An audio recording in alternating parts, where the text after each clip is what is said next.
मिर्जापुर नाम का एक गांव था जहां पर सारी चीजें उल्टी थी। घर उल्टे और तो और लोगों के काम करने का तरीका भी उल्टा। फिर एक दिन ये खबर शिमलापुर गांव के हरीश को पता चलती है और वो खुद ही अपनी आंखों से इस गांव को देखने के लिए आता है। वो देखकर कहता है, अरे ये क्या, यहाँ तो जैसा सुना था वैसे ही सारी चीजें उल्टी हैं। घर से लेकर कुएं सब उल्टे हैं, पर ये सब संभव कैसे है?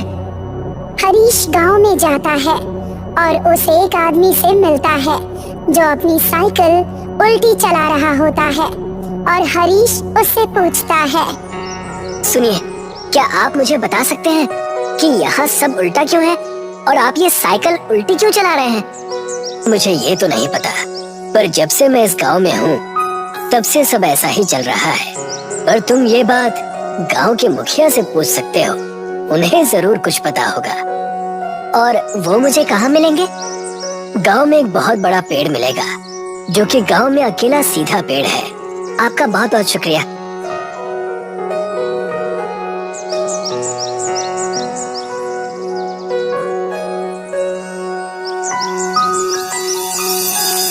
वहाँ से हरीश उस पेड़ के पास पहुँच जाता है जहाँ पर गांव के मुखिया खड़े रहते हैं। हरीश उनके पास जाकर उनसे पूछता है, क्या आप मुझे बता सकते हैं कि यहाँ घर, कुएं, पेड़ सब उल्टे क्यों हैं और सिर्फ ये अकेला पेड़ सीधा क्यों है? बेटा, तुम कहाँ से आए हो और तुम ये क्यों जानना चाहते हो? मैं शिमलापुर गांव का हूँ। मैंने सुना था कि यहाँ सारी चीजें उल्टी हैं, तो मैं देखने के लिए खुद चला आया। और अब जब मैंने सारी चीजों को अपनी आंखों से देख लिया है तो मैं बस जानना चाहता हूँ कि यहाँ सारी चीजें ऐसी क्यों हैं। फिर मैं गांव जाकर सारी बातें लिखकर उसे गांव में बांट दूंगा। देखो बेटा, मुझे पूरी बात तो नहीं पता, पर मैं यही जानता हूँ कि एक बार एक ऋषि थे जो इस गांव में इस बड़े सीधे पेड़ के नीचे बैठकर ध्यान लगाया करते थे और किसी वजह से उन्होंने इस गांव को श्राप दे दिया, जिस वजह से इस गांव की सारी चीजें इस तरह से उल्टी हो गई। पर उन्होंने श्राप क्यों दिया और उस श्राप को कैसे हटा सकते हैं?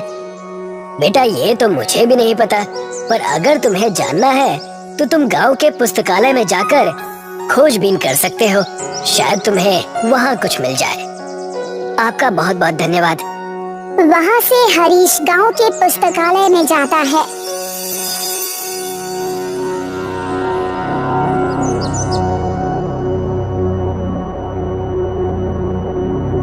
जहाँ पर कई सारी किताबों की लिखाई उल्टी होती है। यहाँ के किताबों में तो लिखावट भी उल्टी है, इसे तो पढ़ना भी बहुत मुश्किल है। हरीश किताबों को पढ़ने की कोशिश करता है, वैसे ही उसकी नजर एक किताब पर पड़ती है जो कि बाकी किताबों से थोड़ी अलग थी। हरीश उस किताब को उठाकर जैसे ही खोलता है तो वो देखता है, अरे, इस किताब में तो सारी चीजें सीधी लिखी हुई हैं। देखता हूँ, शायद इसमें कुछ लिखा हो जिससे ये पता चल जाए कि इस गांव की ये हालत आखिर हुई कैसे। हरीश उस किताब को पढ़ने लगता है जिसमें गांव की कहानी लिखी होती है। कई सालों पहले एक संत इस गांव में प्रवेश करते हैं और बड़े से पेड़ के नीचे बैठ जाते हैं।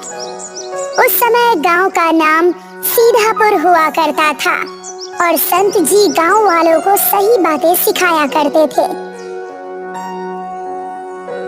एक दिन संत जी गांव वालों को इकट्ठा करते हैं और उन्हें सूचना देते हैं।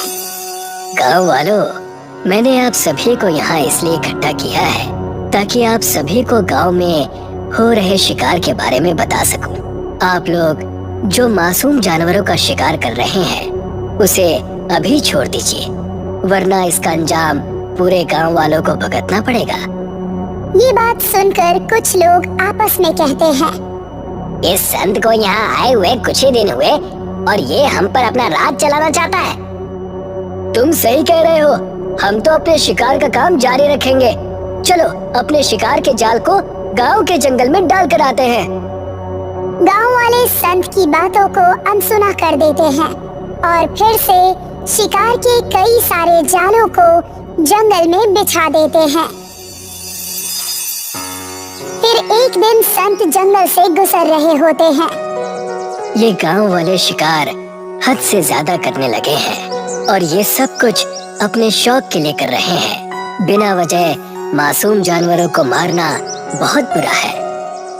जैसे ही वो ये शब्द कहते हैं, वैसे ही एक रस्सी उनके पैर में पड़ती है और खींचकर संत जी को पेड़ से उल्टा लटका देती है।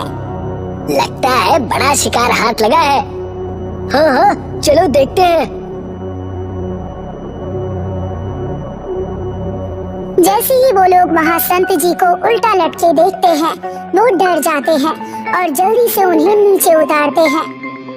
फिर माफी मांगने लगते हैं, पर संत जी बिना कुछ सुने उस पेड़ के नीचे आ जाते हैं और ध्यान में लग जाते हैं और जल्द ही सारे गांव में ये बात मालूम पड़ जाती है। सारे गांव वाले संत जी से मिलने आते हैं। हमें माफ कर दीजिए जो हमने किया उसके लिए। संत जी ध्यान से अपनी आंखें खोलते हैं।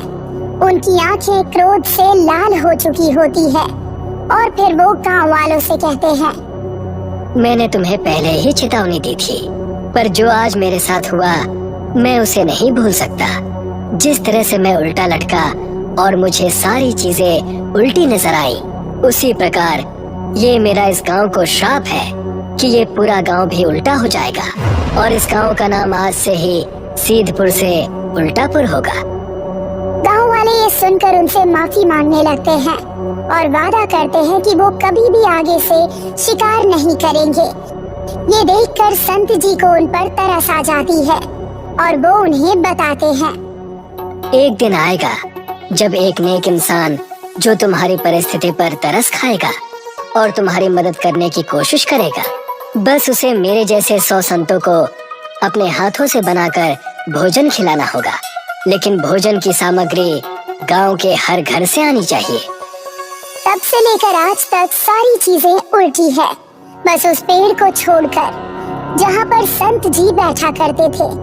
ये किताब जो संत जी ने खुद ही लिखी थी, इस किताब को पढ़कर हरीश मुखिया के पास जाकर उन्हें सारी बातें बताता है और कहता है, अगर हमें ये श्राप तोड़ना है तो हमें सारे गांव के घरों से खाने का सामान मंगाना होगा। ये तुम सही कह रहे हो।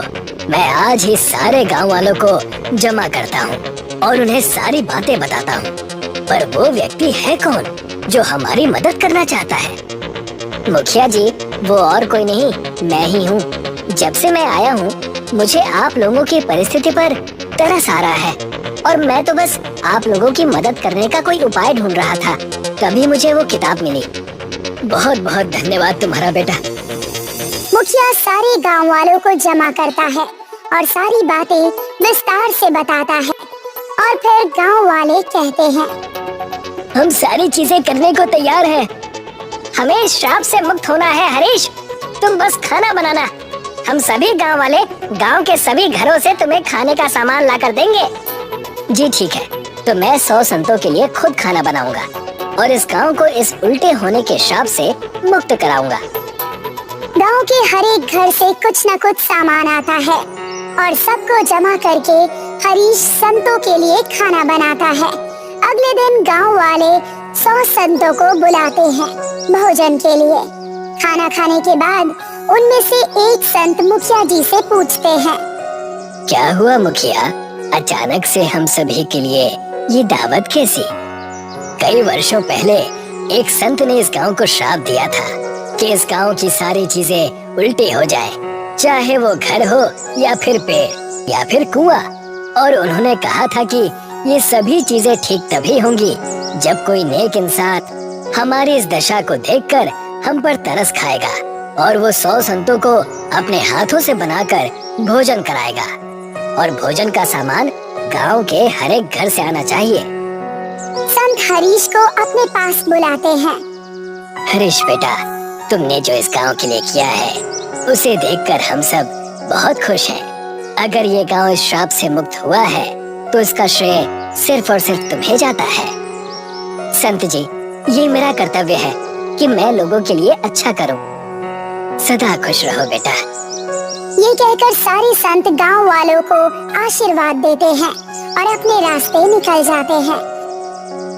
और फिर अगली सुबह जब सूरज उगता है तो सारी चीजें एकदम सीधी हो जाती है। गांव के हर एक घर सब सीधे हो जाते हैं। ये देखकर गांव वाले बहुत खुश हो जाते हैं और मुखिया जी सारे गांव वालों को एक साथ जमा करते हैं। हरीश बेटे, तुम्हारा बहुत बहुत धन्यवाद। जो तुमने हमारे लिए किया शायद ही कोई करता है। इसकी कोई जरूरत नहीं है मुखिया जी। बस आप गांव वालों को बता दीजिए कि पहले वाली गलतियां वापस ना दोहराएं। हाँ, तुम सही कह रहे हो। तभी मुखिया जी सारे गांव के लोगों से कहते हैं, इस गांव में आज के बाद कभी कोई जानवरों का शिकार नहीं करेगा और अगर कोई शिकार करते हुए पकड़ा गया तो उसे गांव से निकाल दिया जाएगा। हाँ, हम कभी मासूम जानवरों का शिकार नहीं करेंगे। और उसी वक्त मुखिया जी गांव का नाम फिर से सीधापुर रख देते हैं और गांव के सभी लोग अब अपने सीधे गांव में खुशी से जीते हैं। कर्नाटका के गांव कुरांगिनी में कुछ आदिवासी रहते थे जो हमेशा अपने पितृदेव यानी अपने कुल देवता की सेवा करते थे। उनका मन था कि कुल देवता की पूजा अर्चना करके ही उनका जीवन बहुत अच्छा और बहुत सुकून से गुजरेगा। उनके घर भी हवा में झूलते हुए बने थे। वो चाहते थे कि गैर समाज का व्यक्ति उनके पास ना आए और ना ही वो किसी के पास जाना चाहते थे। हमेशा से खेतों से चावल और दाल और कई सारे फल खाकर अपना जीवन व्यतीत करते। उसी वक्त कुरांगिनी के पास वाले गांव में कुछ बच्चे कैंपिंग करने गए थे। चंदू, मंगलू और कविता। मुझे तो अब तक यकीन नहीं हो रहा है कि मैं हॉलीडे पर आई हूँ। सच कहा, यहाँ हम कुछ दिनों तक कैंप करेंगे और आसपास की चीजें भी ढूंढ निकालेंगे। मजा आएगा। हाँ, और सुबह होते ही हम आसपास के गांव घूमने जाएंगे और देखेंगे कि वहाँ क्या है। कुरांगिनी गांव के पास के कैंपिंग स्पॉट पर तीनों दोस्त आराम करने लगते हैं। सुबह होते ही उन्होंने तय किया कि सारे घूमने जाएंगे कुरांगिनी की तरफ। कुरांगिनी के पास जाते ही कविता ने झूलता हुआ घर देखा और कहा, अरे वाह, ये देखो झूलता हुआ घर। लगता है यहाँ के लोगों को झूला झूलने का बहुत शौक है, इसलिए ऊपर वहाँ पेड़ पर ही घर बना लिया है। कितनी गजब की खूबसूरती। पूरा गांव हरा भरा है, ताजी हवा, सुंदरता में तो ये सब देखकर खुश हो रहा हूँ। पता नहीं आगे क्या क्या देखने मिलेगा, लेकिन पता नहीं मुझे डर क्यों लग रहा है। ऐसा लग रहा है कि कुछ अनहोनी होने वाली है हमारे साथ। ओफो, तुम तो हमेशा ही नेगेटिव बातें करते रहते हो। अब चुप भी करो और यहाँ का नजारा देखो। कुरांगिनी गांव के आदिवासियों ने उन्हें घेर लिया, जो दिखने में डरावने और खूंखार लग रहे थे। इन्हें देखते ही तीनों दोस्तों की सिट्टी बिट्टी गुल हो गई। कौन है आप लोग और हमसे क्या चाहते हैं? अरे, हमेशा शहरी लोगों को हम यहाँ आने से रोकते हैं। तुम लोगों को कितनी बार समझाया है, हमारे गांव के आसपास भी नजर मत आना, लेकिन फिर भी तुम नहीं समझते। अब तुम्हारी खैर नहीं, तुम्हारा हिसाब हमारे गांव के देवता करेंगे। ले चलो इन्हें, आज हमारी देवी ही बताएंगी कि इनका क्या करना है। अगर तुम यहाँ से छुटकारा पाना चाहते हो तो तुम्हें हमारी शर्तें माननी पड़ेंगी। क्या करना होगा? हमें सारी शर्तें मंजूर है। तुम्हें हमारे गांव की सभ्यता और परंपरा में रहना होगा।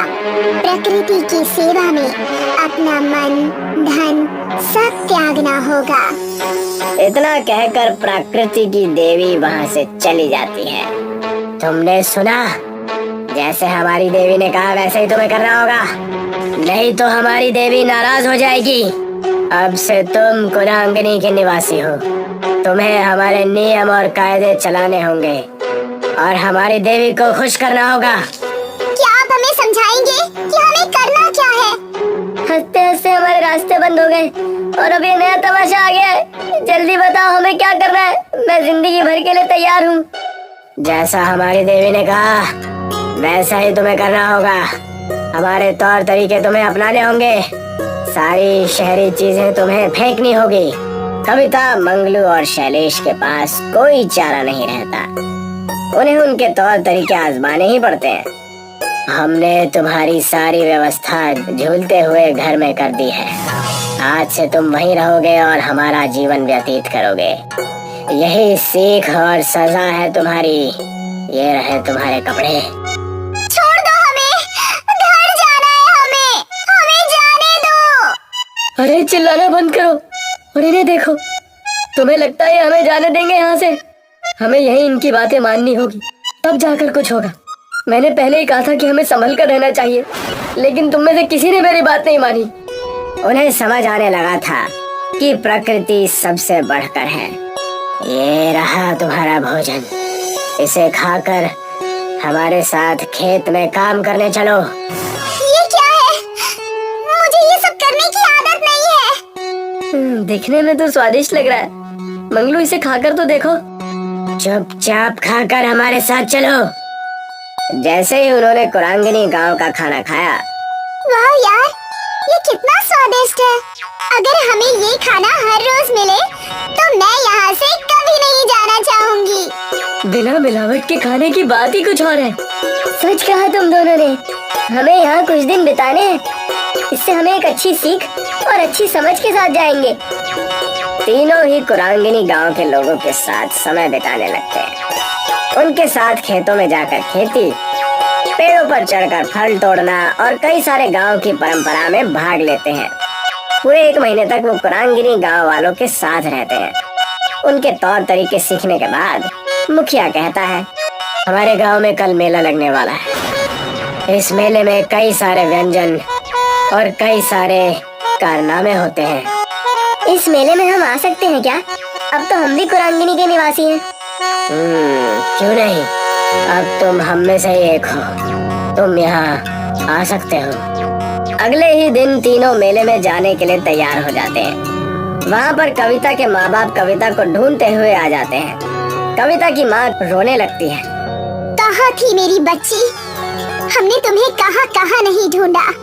इन लफंगों के साथ हमें पता था कि तुम किसी मुसीबत में हो। कुरांगिनी गांव के लोग कविता के पिता की बात सुनकर डर जाते हैं। तब कविता कहती है, लेकिन पिताजी, इसमें इनकी कोई गलती नहीं है। मुखिया जी ने अपना कर्तव्य निभाया और हमें एक बहुत अच्छी सीख दी जो कोई स्कूल या कॉलेज हमें नहीं दे पाता। इस गांव में आने के बाद हमने हमारी प्रकृति के बारे में जानने का बड़ा अवसर प्राप्त किया। हमें पता चला कि हमारी दुनिया से बढ़कर भी कुछ चीज है। मैं शुक्रगुजार हूँ इस कुरांगिनी गांव और यहाँ के लोगों का, जो हमें यहाँ आने का मौका मिला। सब कुछ सुनने के बाद मुखिया कहते हैं, देखा हमारे साथ रहने का नतीजा। मुझे गर्व है तुम तीनों पर। हमें तुम्हें यही सिखाना था। मुझे तो तुम तीनों पर नाज है। प्रकृति देवी की शर्त पूरी होती है। अब तुम यहाँ से जा सकते हो और अपना सामाजिक जीवन बिता सकते हो। कविता, मंगलू और शैलेश वहाँ से खुशी खुशी जाने लगते हैं। हम आप सब से मिलने साल में एक बार जरूर आएंगे और शहर जाकर लोगों को प्रकृति के बारे में सतर्क करें।